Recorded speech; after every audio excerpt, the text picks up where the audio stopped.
السلام علیکم ورحمۃ اللہ تعالی وبرکاتہ۔ الحمد للہ رب العالمین والصلاة والسلام علی اشرف الانبیاء و امام المرسلین نبینا وقدوتنا محمد بن عبد اللہ الامین وعلی آلہ وصحبہ الغر المیامین ومن تبعہم وتابعیہم بإحسان الی یوم الدین، اما بعد۔ حج سے متعلق دروس میں سے دوسرے درس میں آپ تمام لوگوں کا خیر مقدم ہے، خوش آمدید ہے۔ اللہ رب العالمین اس درس کو ہمارے لیے، آپ کے لیے اور تمام مشاہدین اور سامعین کے لیے، جو لوگ زوم پر ہمارے ساتھ جڑے ہوئے ہیں اور جو لوگ ٹیلی گرام پر یا جو لوگ یوٹیوب پر اس درس کو سن رہے ہیں، ان تمام لوگوں کے حق میں اس کو فائدے کا باعث بنائے۔ اللہ رب العالمین اس عظیم عبادت کو صحیح طریقے سے سمجھ کر ادا کرنے اور اس کے احکام کو معلوم کر کے اس کی حکمتوں اور فضیلتوں کو نگاہ میں رکھ کر اس فریضے کو انجام دینے کی توفیق عطا فرمائے۔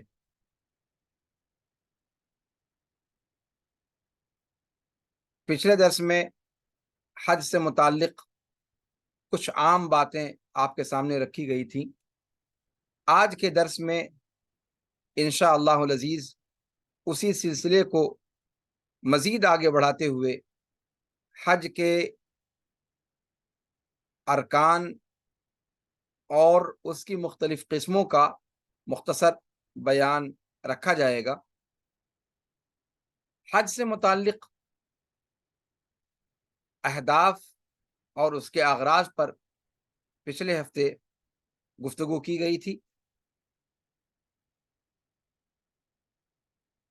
آج کے درس میں انشاءاللہ وہیں سے سلسلے کو آگے بڑھاتے ہیں کہ حج یہ ایک عظیم عبادت اللہ رب العالمین نے رکھی ہے، اور یہ عظیم رکن قرآن کریم کی آیت وَلِلَّهِ عَلَى النَّاسِ حِجُّ الْبَيْتِ مَنِ اسْتَطَاعَ إِلَيْهِ سَبِيلًا سے ہمیں سمجھ میں آتا ہے کہ اسے فرض کیا گیا ہے۔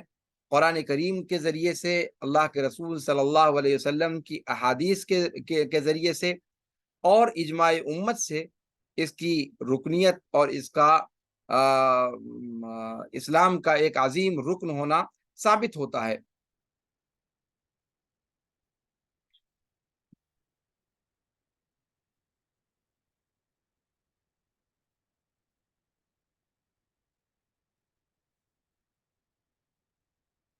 اللہ کے رسول صلی اللہ علیہ وسلم نے مسلم شریف کی روایت میں، جو امام مسلم نے اپنے صحیح میں روایت بیان کیا ہے، فرماتے ہیں کہ ایھا الناس قد فرض اللہ علیکم الحج فحجوا، کہ اے لوگو، اللہ رب العالمین نے تمہارے اوپر حج کو فرض کیا تو حج کرو۔ اسماعیلی نے مسند الفاروق کے اندر صحیح سند سے عمر بن الخطاب رضی اللہ تعالی عنہ وارضاہ سے روایت بیان کی ہے کہ انہوں نے فرمایا، من اطاق الحج ولم يحج فسواء علیہ یہودیا مات او نصرانیا، کہ جس کے پاس حج کی سکت اللہ رب العالمین نے عطا کی، استطاعت عطا کی، حج کر سکنے کی پوزیشن میں اللہ نے جسے رکھا، اور وہ حج اور اس نے حج نہیں کیا، تو پھر وہ خواہ یہودی ہو کر مرے یا نصرانی ہو کر، اس کے اوپر برابر ہے۔ اس سے اندازہ لگایا جا سکتا ہے کہ حج کی فرضیت اور اس کا ادا کرنا کس قدر ضروری ہے اس شخص پر جو حج کی استطاعت کو پا چکا ہو، حج کے کرنے کی سکت جس کے یہاں مہیا ہو گئی ہو۔ عمر بن الخطاب رضی اللہ تعالی عنہ سے یہی بات امام اوزاعی کے طریق سے مسند الفاروق کے اندر حافظ ابن کثیر رحمہ اللہ نے نقل کی ہے. اس کے الفاظ ہیں کہ من اطاق الحج ولم يحج حتى مات فاقسموا علیہ انہ مات یہودیا او نصرانیا، کہ جس کے پاس حج کی سکت ہو گئی اور اس نے حج نہیں کیا یہاں تک کہ موت نے دھر دبوچا اسے، تو اس پر قسم کھا کر یہ بات کہہ دو کہ وہ یہودی مرا ہے یا پھر نصرانی مرا ہے. بہت سخت الفاظ کا استعمال کیا گیا ہے، اور یہاں سے ہمیں سمجھ میں آتا ہے کہ حج جیسی عظیم عبادت کو جس طریقے سے آج ہمارے معاشرے میں اور سوسائٹی میں ایک زائد چیز کے طور پر دیکھا جاتا ہے، یا اس نظریے سے دیکھا جاتا ہے کہ جب دنیا کے ہر کام سے فارغ ہو جائیں گے تب حج کو کریں گے، چاہے استطاعت اللہ تعالیٰ نے 30 سال 40 سال کی عمر ہی میں عطا اور مہیا کر دی ہو. تو ایسے اشخاص کا حکم کیا ہوگا؟ عمر ابن الخطاب رضی اللہ تعالیٰ عنہ کے اس قول سے ہم اندازہ لگا سکتے ہیں کہ ان کا معاملہ کس درجہ خطرناک ہے. اور یہ جو قول عمر بن خطاب رضی اللہ تعالیٰ عنہ کا ہے، یہ قول ان سے ثابت ہے صحیح طور پر. مختلف مصادر اور مراجع کے اندر یہ چیز موجود ہے. اس کا مطلب یہ ہوا کہ حج کی فرضیت ہونے کے بعد کسی بھی بندے کے لیے جائز نہیں ہے کہ وہ اس کی ادائیگی میں تاخیر کرے، یا آج کل یا اس سال نہیں اگلے سال نہیں اس کے اگلے سال، اس چکر میں وہ حج کو مؤخر کرے. اور استطاعت کیا ہے، اس پر پچھلے درس میں آپ کے سامنے گفتگو آ چکی ہے. آج پھر میں نے مناسب سمجھا کہ استطاعت کے حوالے سے عمر بن خطاب رضی اللہ تعالیٰ عنہ کہ اس قول کو آپ کے سامنے نقل کر دوں تاکہ آپ سمجھ سکیں کہ حج کا معاملہ کس قدر سنگین ہے.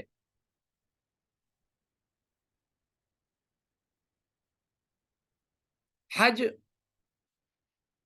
4 طریقے کا حج کے ارکان پر ہم گفتگو اب کرتے ہیں کہ حج کے ارکان کیا ہیں اور حج کی اقسام کیا ہیں. حج کے طریقے پر گفتگو کرتے ہوئے اس سے پہلے ضروری ہے کہ ہم اس کے اقسام پر گفتگو کر لیں. آپ جانتے ہیں کہ حج کی 3 قسمیں ہیں. حج 3 قسموں پر مشتمل ہے. ان 3 قسموں میں سے کوئی بھی قسم ہم حج کے لیے اختیار کر سکتے ہیں، اور وہ 3 قسمیں کیا ہیں؟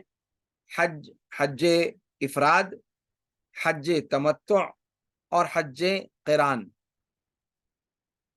حج کی یہ 3 قسمیں ہوتی ہیں، اور ان تینوں قسموں میں سے کسی بھی قسم کا حج کیا جائے کوئی حرج کی بات نہیں ہے، اور ان تینوں قسموں میں سے کسی بھی قسم کے حج کو کرنا یہ اللہ کے رسول صلی اللہ علیہ وسلم سے صحیح اسناد سے ثابت ہے.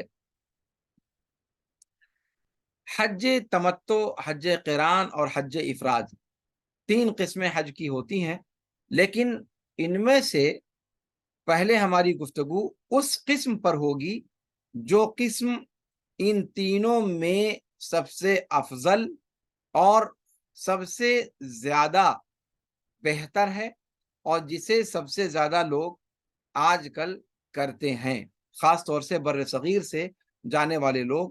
بر صغیر ہند و پاک، بنگلہ دیش اور نیپال وغیرہ سے جو حجاج کرام جاتے ہیں، وہ عام طور سے جس حج کو یا حج کی جس قسم کو ادا کرتے ہیں اس قسم پر ہم گفتگو پہلے مقدم رکھیں گے اور اس پر بات کریں گے، اس لیے کہ عام طور سے سارے کے سارے حجاج کرام اسی حج کی ادائیگی کے لیے تشریف لے جاتے ہیں، اور یہی افضل حج بھی ہے.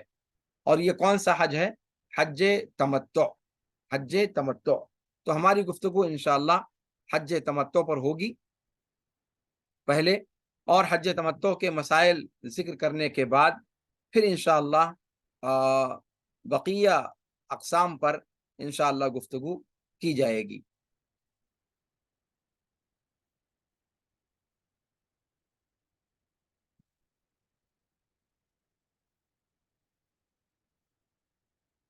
حج کی کیفیت کیا ہوتی ہے؟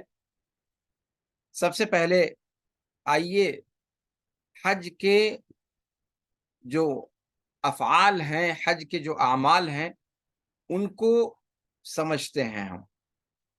حج میں کچھ چیزیں ارکان کے طور پر ہوتی ہیں، کچھ چیزیں واجبات کے طور پر ہوتی ہیں، اور کچھ چیزیں سنت کے قبیل سے ہوتی ہیں۔ سب سے پہلے ارکان حج پر ہم گفتگو کریں گے۔ ارکان حج 4 ہیں۔ حج کے ارکان کی تعداد 4 ہے۔ سب سے پہلا رکن احرام ہے، اور احرام کہتے ہیں حج کی عبادت میں داخل ہونے کی نیت کو۔ احرام کہتے ہیں حج کی عبادت میں داخل ہونے کی نیت کرنے کو احرام کہا جاتا ہے۔ عام طور سے ہم اور آپ اس پر گفتگو میں بعد میں کروں گا، پہلے ارکان حج کو شمار کر لیا جائے کہ سب سے حج کے ارکان کیا ہیں؟ 4 ارکان ہیں۔ احرام یعنی عبادت میں، حج کی عبادت میں داخل ہونے کی نیت کرنا، اور دوسرا رکن ہے عرفہ کے اندر وقوف، تیسرا رکن ہے طواف افاضہ، اور چوتھا رکن ہے صفا اور مروہ کی سعی کرنا۔ لیکن یہ حج کے بارے میں یہ تفصیل ہے، اور ظاہر سی بات ہے تمتع کرنے والا، جیسا کہ میں نے بتایا آپ سے کہ حج کی 3 قسمیں ہیں: حج تمتع، حج قران اور حج افراد۔ حج تمتع جس کا بیان ہم یہاں کرنے جا رہے ہیں، اس میں حجاج کرام سب سے پہلے عمرہ کرتے ہیں، اور عمرہ کرنے کے بعد پھر حلال ہو جاتے ہیں، اور 8 ذی الحجہ کو پھر وہ حج کا احرام باندھتے ہیں۔ تو حج ان کا در حقیقت شروع 8 ذی الحجہ کو ہوتا ہے، لیکن اس 8 ذی الحجہ کو حج کی نیت کرنا اور حج کے لیے نکلنے سے پہلے تمتع کرنے والا عمرہ پہلے کرتا ہے۔ جیسا کہ آپ سبھی لوگ جانتے ہیں کہ نیپال سے، ہندوستان سے اور تمام ممالک سے ادھر سے جو حجاج کرام جاتے ہیں، یہ پہنچنے کے بعد پہلا کام یہ کرتے ہیں کہ وہ عمرہ کرتے ہیں۔ اپنے اپنے ملکوں سے جب وہ سعودی عرب کا رخ کرتے ہیں تو جو احرام وہ باندھتے ہیں وہ احرام عمرے کا احرام ہوتا ہے، وہ حج کا نہیں ہوتا، اس لیے کہ حج کا دن ابھی آیا ہی نہیں۔ حج کی شروعات 8 ذی الحجہ کو ہوتی ہے، جس کو یوم الترویہ کہا جاتا ہے۔ اس سے پہلے یہ حجاج کرام سفر کے لیے نکلتے ہیں۔ تو یہ حجاج کرام جو اپنے اپنے وطنوں سے احرام کی حالت میں نکلتے ہیں اور اپنے اپنے میقات سے تلبیہ پکار کر کے پھر وہ آگے بڑھتے ہیں، یہ عمرہ کے لیے احرام باندھتے ہیں، یہ عمرہ کا احرام ہوتا ہے۔ اور کسی تمتع کا حج کرنے والے تمام حجاج کرام کے لیے یہ ضروری ہے کہ وہ پہلے عمرہ کریں۔ لہذا عمرے کا طریقہ وہ پہلے اس کو ذکر کیا جانا چاہیے، اور عمرے کا جو طریقہ ہے وہ آپ سبھی لوگ جانتے ہیں کہ کس طریقے سے عمرہ کیا جاتا ہے۔ میں چاہتا تھا کہ میں اپنی گفتگو حج سے شروع کروں، اور عمرے کا تذکرہ کرنے کی شاید میں سمجھتا تھا کہ ضرورت نہیں ہے، لیکن مناسب معلوم ہوتا ہے کہ عمرے کے طریقے پر بھی گفتگو کر لی جائے، اس لیے کہ تمتع کرنے والا پہلے عمرہ کرتا ہے، اس کے بعد حج کرتا ہے۔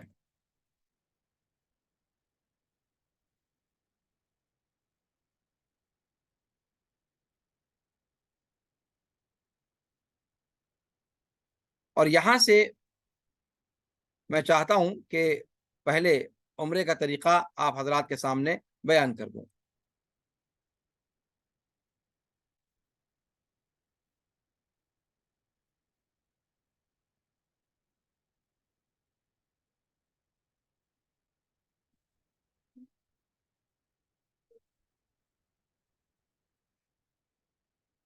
عمرہ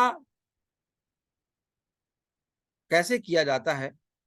بہت مختصر اس کا طریقہ ہے اور بہت ہی آسان طریقہ ہے، اور پہلے ہمیں اس کو جاننا ضروری ہے، اس لیے کہ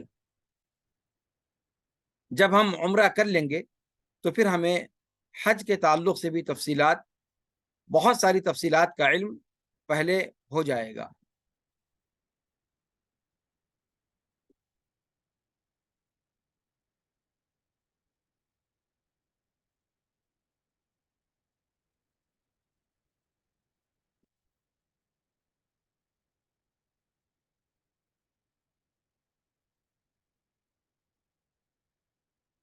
عمرہ،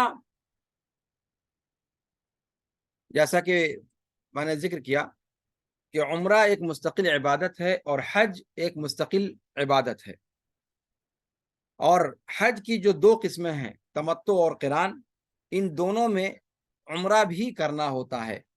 حج افراد جو حج کی ایک قسم ہے، اس کے اندر صرف حج کرنا ہوتا ہے، اس میں عمرہ نہیں ہوتا۔ لیکن حج کی جو دو بقیہ اور قسمیں ہیں، حج تمتع اور حج قران، اس کے اندر عمرہ کرنا ہوتا ہے۔ اور عمرہ کی جو عبادت ہے، یہ عبادت سال بھر انجام دی جا سکتی ہے۔ حج کی طرح سے یہ مخصوص اوقات میں یا مخصوص ایام میں اسے کرنے کی ہی اسے کیا جا سکتا ہے، ایسا معاملہ نہیں ہے۔ اور سال کے 12 مہینے میں بطور خاص رمضان المبارک میں اس کی ایک خاص اہمیت اور ایک خاص فضیلت ہے، اس لیے عمرہ رمضان میں بطور خاص ادا کرنے کی لوگ کوشش کرتے ہیں۔ عمرہ ایک عظیم عبادت ہے۔ اللہ کے رسول صلی اللہ علیہ وسلم کا ارشاد گرامی ہے کہ عمرہ سے عمرہ تک، ایک عمرہ اپنے سے بعد والے عمرے تک کے لیے کفارہ ہے، اور حج مبرور اس کا بدلہ سوائے جنت کے کچھ اور نہیں۔ متفق علیہ روایت ہے۔ اسی طریقے سے اللہ کے رسول صلی اللہ علیہ وسلم کا ارشاد گرامی ہے کہ رمضان میں عمرے کی عبادت ادا کرنا حج کے برابر ہے۔ متفق علیہ روایت۔ تو یہ ہے عمرہ کی فضیلت۔ تو ایک حاجی جب اپنے ملک سے حج کا احرام، حج کی نیت سے نکلتا ہے تو وہ پہلے عمرہ کرتا ہے، اور عمرہ کرنے کے بعد پھر حلال ہو جاتا ہے، اور 8 ذی الحجہ کو پھر وہ حج کا احرام باندھتا ہے۔ تو آئیے دیکھتے ہیں کہ عمرہ کیسے کیا جاتا ہے۔ عمرہ کے 3 ارکان ہیں۔ عمرہ کے 3 ارکان ہیں۔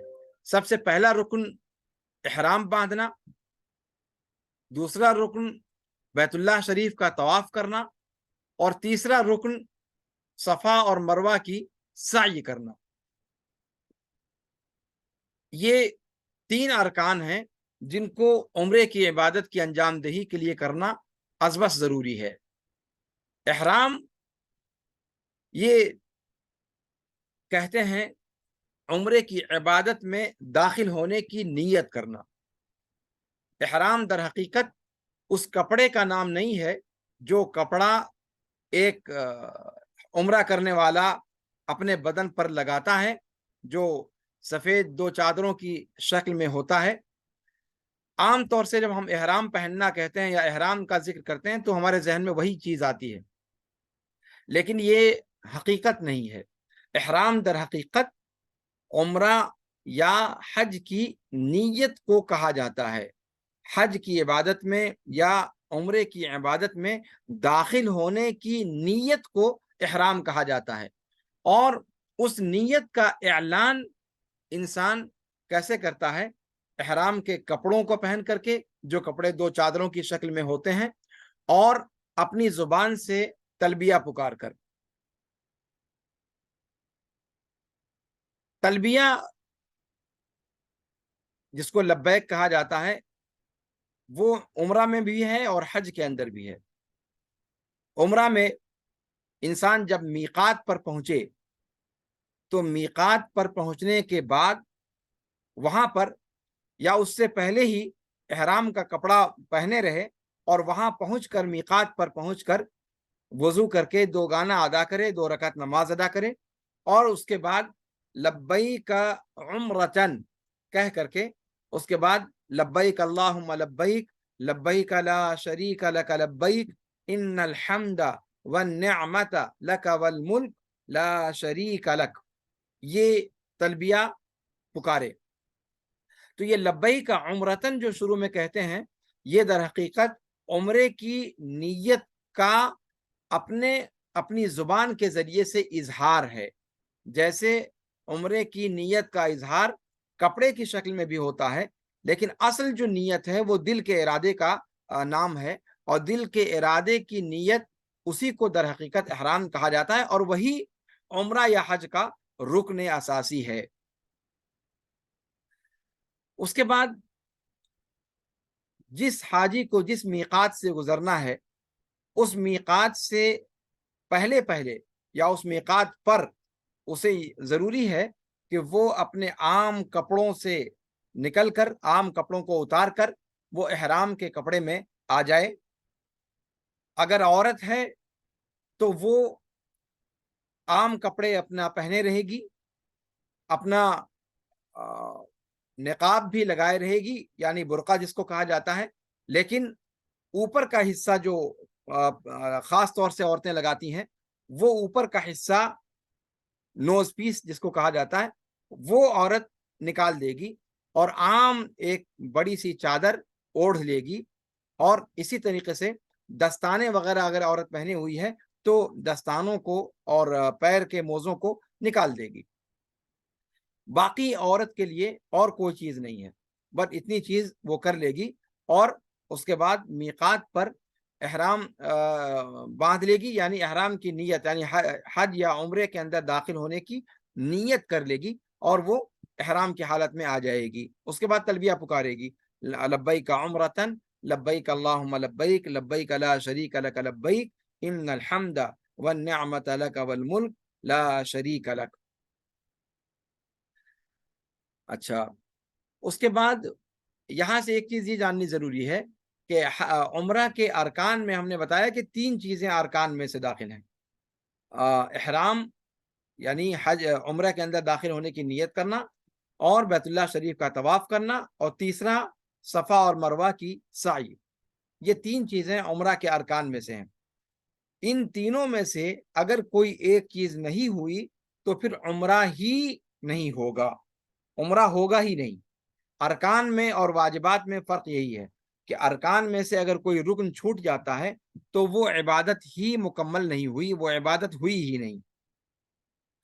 اور واجبات کا معاملہ یہ ہے کہ واجبات اگر چھوٹتے ہیں تو پھر اس کے اوپر دم واجب ہوگا، اور دم ادا کر کے، دم دے کر کے وہ عبادت صحیح ہو جائے گی۔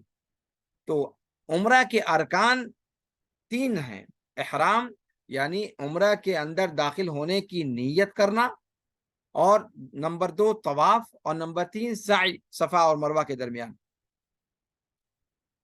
اچھا، واجبات عمرہ کیا ہیں؟ عمرہ میں کون سی چیزیں واجب ہیں؟ کہتے ہیں کہ 2 چیزیں اس کے اندر واجب ہیں۔ پہلی چیز یہ کہ احرام میقات سے احرام میں داخل ہونے کا اعلان، میقات سے احرام میں داخل ہونے کا اعلان، یہ ضروری ہے۔ میقات سے تجاوز نہ کریں۔ میقات جو متعین ہے، اللہ کے رسول صلی اللہ علیہ وسلم نے جو مواقیت متعین کیے، اس پر انشاءاللہ گفتگو تفصیل سے کی جائے گی بعد میں۔ تو میقات سے تجاوز کرنے سے پہلے احرام کے اندر داخل ہونا یہ واجب ہے۔ عمرے کی نیت میں داخل ہونے کی نیت، عمرے کی عبادت میں داخل ہونے کی نیت مطلق یہ رکن ہے، اور میقات سے احرام میں داخل ہونے کا اعلان یہ واجب ہے۔ اگر احرام کی نیت کوئی کر لیتا ہے لیکن میقات سے تجاوز کر جاتا ہے اور وہ عام کپڑوں میں ہے اور وہ کپڑے جو احرام کی حالت میں پہننے کے ہیں اگر وہ نہیں پہنتا ہے تو پھر وہ گویا عبادت میں تو داخل ہو گیا، لیکن اس نے عمرے کے واجبات میں سے ایک واجب کو ادا نہیں کیا، اور وہ کیا ہے کہ عام بغیر سلے ہوئے 2 کپڑے، چادر اور نیچے ازار، وہ جو پہننے کا حکم آیا ہے اس حکم کی بجاوری اس نے نہیں کی، لہذا اس کا عمرہ صحیح ہونے کے لیے ضروری ہوگا کہ وہ دم ادا کرے، اس کے اوپر دم واجب ہو جائے گا۔ تو یہ ہے فرق رکن میں اور واجب میں۔ رکن یہ ہے کہ وہ احرام میں داخل ہونے کی نیت کرے، اور میقات سے احرام میں داخل ہونے کا عملاً اظہار، اس کے کپڑے پہننا، اس کا تلبیہ پکارنا، اور جو چیزیں احرام کی حالت میں حرام ہیں ان چیزوں سے بچنے کا قصد کرنا میقات سے، یہ واجب ہے۔ دوسرا واجب ہے حلق اور تقصیر، حلق یا تقصیر، یعنی جب طواف اور صفا اور مروہ کے درمیان سعی سے فارغ ہو جائے ایک آدمی، تو اس کے بعد اپنے سر کے بالوں کو مڈوانا یہ زیادہ بہتر ہے، یا پھر اپنے پورے سر کے بالوں میں سے بالوں کو چھوٹا کروانا، ان میں سے کوئی ایک کرنا زیادہ ضروری ہے۔ اگر کوئی شخص اپنے وطن سے حج کے ایام کے بالکل قریب میں آیا ہے تو پھر اس کے لیے زیادہ بہتر یہ ہے کہ وہ مڈوائے نہ، بلکہ بال تقصیر کروا لے، پورے بال کٹوائے، بالوں میں سے چاروں طرف سے بال کٹوائے، اس لیے کہ اگر حج کا دن ہے تو حج میں اس کو دوبارہ 10 ذی الحجہ کو پھر سے بال کٹوانا یا مڈوانا ہوگا، تو اگر بال بڑھیں گے ہی نہیں تو پھر مڈوائے گا کیسے؟ تو اس لیے اگر بالکل قریب میں کوئی عمرہ کرتا ہے، حج کے لیے گیا ہے اور عمرہ کرتا ہے، تو اس کے لیے تقصیر کرنا زیادہ مناسب ہے۔ اچھا،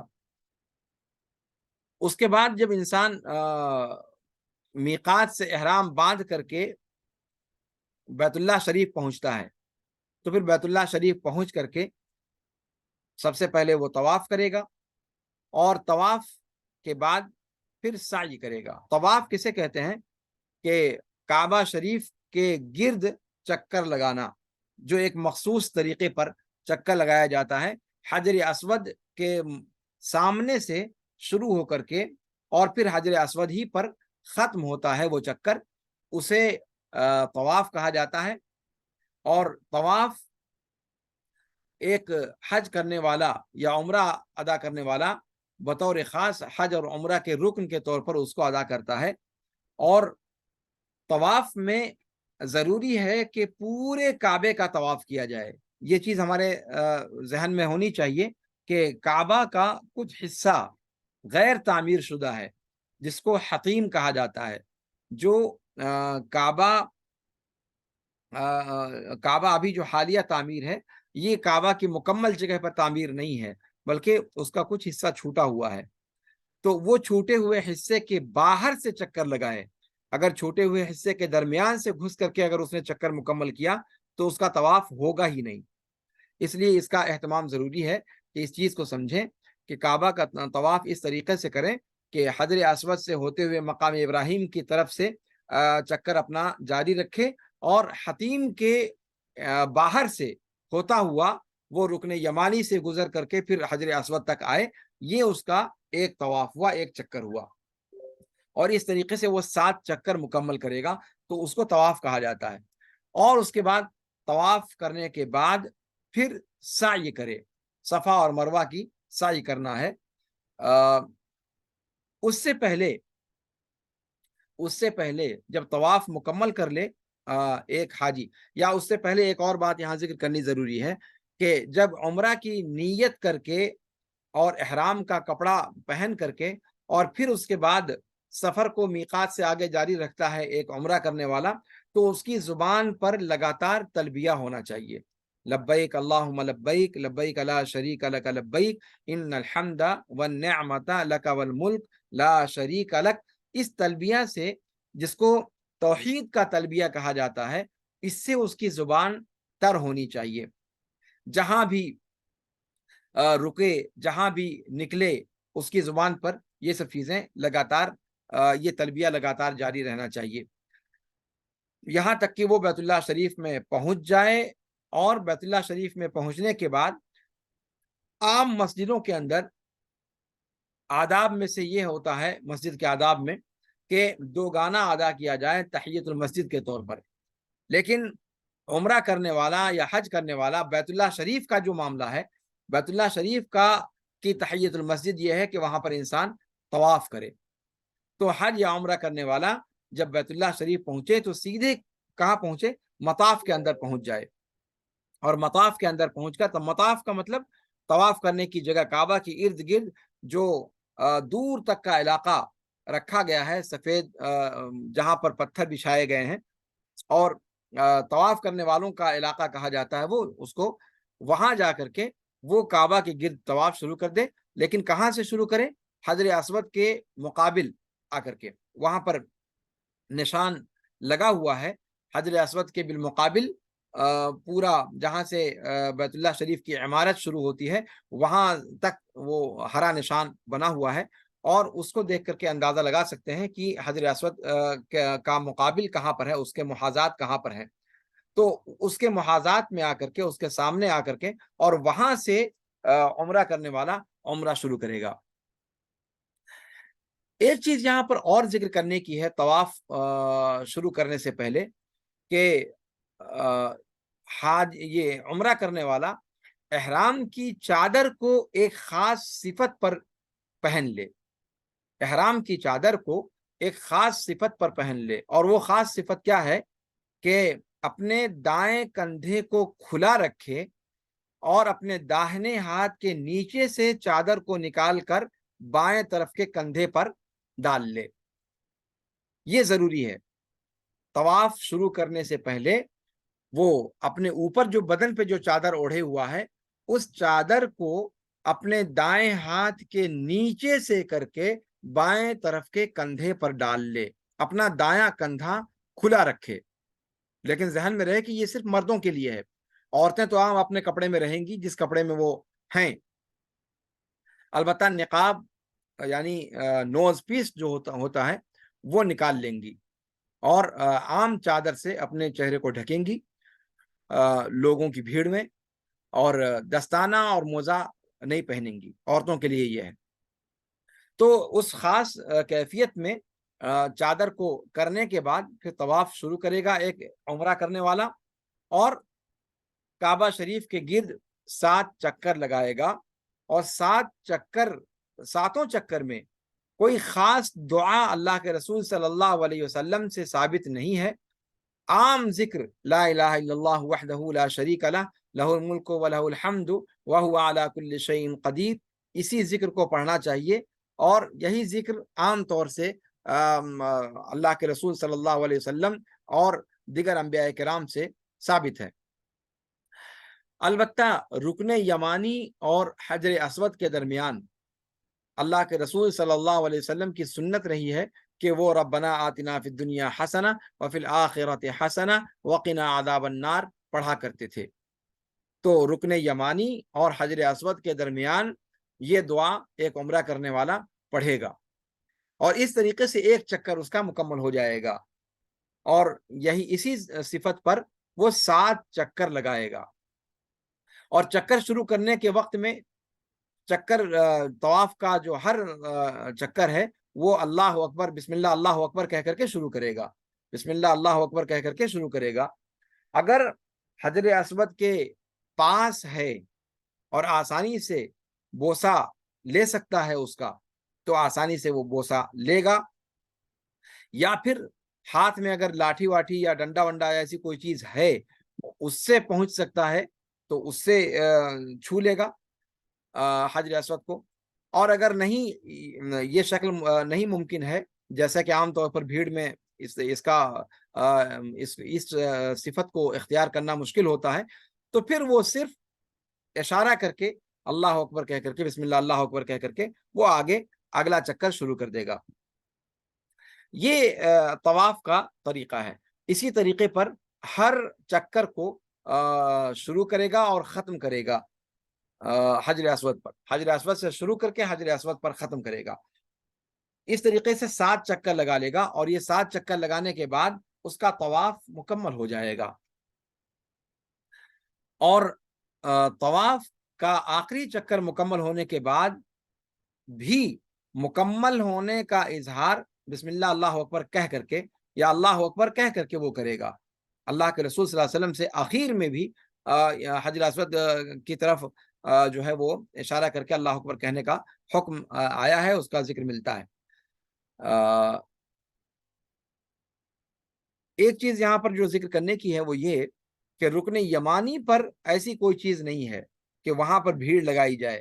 رکن یمانی پر بہت سے لوگ جاتے ہیں اور وہاں پر بھی ازدحام کرتے ہیں. وہاں پر ازدحام کرنے کی کوئی ضرورت